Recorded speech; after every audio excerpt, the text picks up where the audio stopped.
Good morning, my lovely kiddos and my future mathematicians. Today we are going to be talking about 8.2, and we are talking about the AA triangle similarity.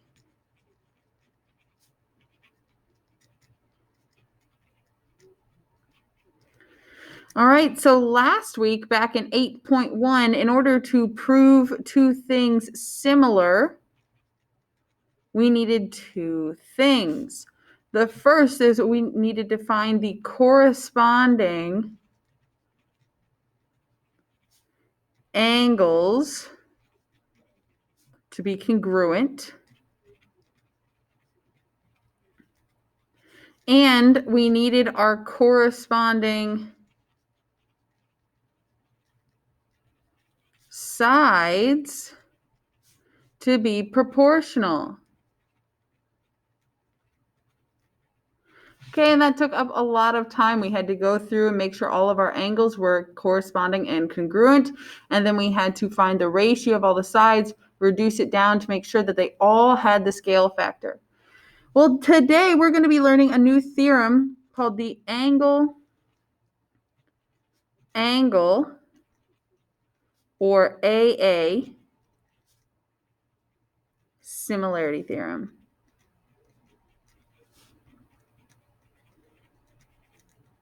Now, the AA, or angle similarity theorem, says that if two angles of a triangle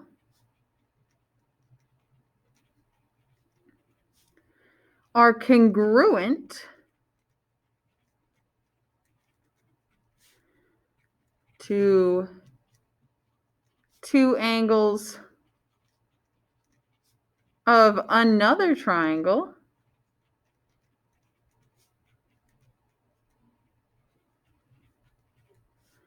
then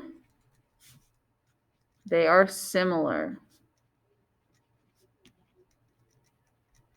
All right, so another big definition. So let's go ahead and draw a photo to show you what I mean. All right, so if we have our first triangle here with points C, A, and B, where A has one strike and B has two strikes. And then we have a second triangle here with points E, D, and F, where point D has one strike and E has two strikes. Then we can see that in these two triangles, we have two pairs of congruent angles. All right, the angle similarity theorem. So since we have two pairs of congruent angles in these triangles, we can write out our similarity statement. Just like how we did for proofs to prove that two things were congruent, we would name these in the same way. So the way that I'm going to name this smaller triangle on my left is one strike, two strikes, no strikes. So triangle A, B, C is similar to, again, one strike, two strike, no strike, triangle D, E, F. All right, so let's get into some actual examples here. My first example is going to look like this.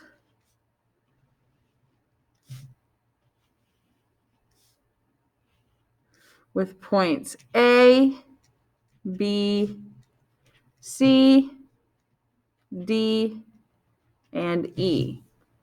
And you're probably looking at this thinking, I thought we needed two triangles to prove that they are similar. Well, this is two triangles. They just don't look like two triangles.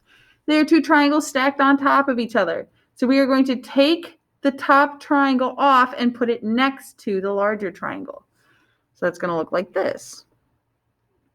We have our smaller triangle here at points A, B, and E, and our larger triangle here with points A, C, and D. The problem tells us that angle B is 52 degrees and angle C is 52 degrees.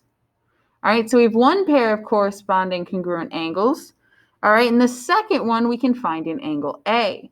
Since angle A is in both of these triangles, we can use the reflexive property to say that it is equal or congruent to itself. So now we have two pairs of congruent corresponding angles, so we can go ahead and write our similarity statement.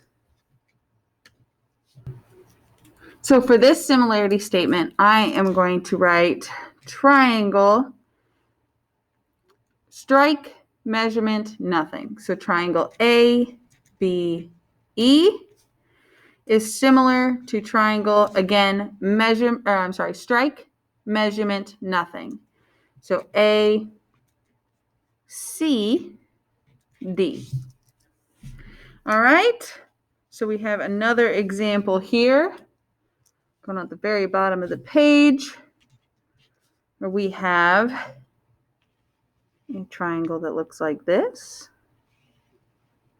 with points C, D, and E, and then a second triangle with points H, G, and K. Angle D and angle G are both 90-degree angles. We can see that from that right angle. It's given that angle C is 26 degrees and that angle H is 64 degrees. All right, so we know that we have one pair of corresponding congruent angles with angle D and angle G because they are both 90 degrees. And we know that 64 does not equal 26, but that is okay because those are not corresponding angles. So let's look for the angle that corresponds with the 64, which is going to be angle E. So the way that we're going to find the measure of angle E is by taking advantage of the fact that all triangles add up to 180 degrees. And then we're going to subtract off what we know. So we know that angle D is 90 degrees. 180 minus 90 gives us 90. And we know that angle C is 26 degrees. And 90 minus 26 gives us, surprise, surprise, 64 degrees. So now we have two corresponding congruent angles, my apologies, with our 90 degrees and then the two 64s. So we can go ahead and write out our similarity statement. So we're going to do triangle. Let's do right angle 64 and then the other one. So triangle DEC is similar to triangle, again, 90, 64, nothing. Okay, so GHK. All right, I have one more for us, and then then you guys can go ahead and start your homework.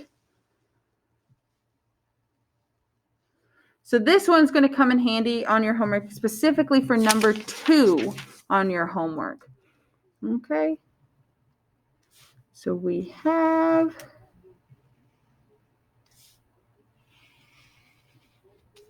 two triangles here with points S, R, V, T, and U. We're given that SR is parallel to TU. Okay, so just like with proofs, we can go ahead and add some things to this, okay? We know that when two triangles are touching the tips here, when they are point to point like they are at point V, we know that we have some vertical angles, and that happens when two lines intersect. We have two vertical angles, and vertical angles are congruent. Okay, so we know we have one pair of corresponding congruent angles. The second thing we can add is because we have two parallel lines and then we have a line cutting through these, you see, we can say that that is a transversal, just like way back in chapter 3, how we had two parallel lines and then it was cut by a transversal. We could say that alternate interior angles are congruent, so that angle T is congruent to angle R, or that angle S is congruent to angle U.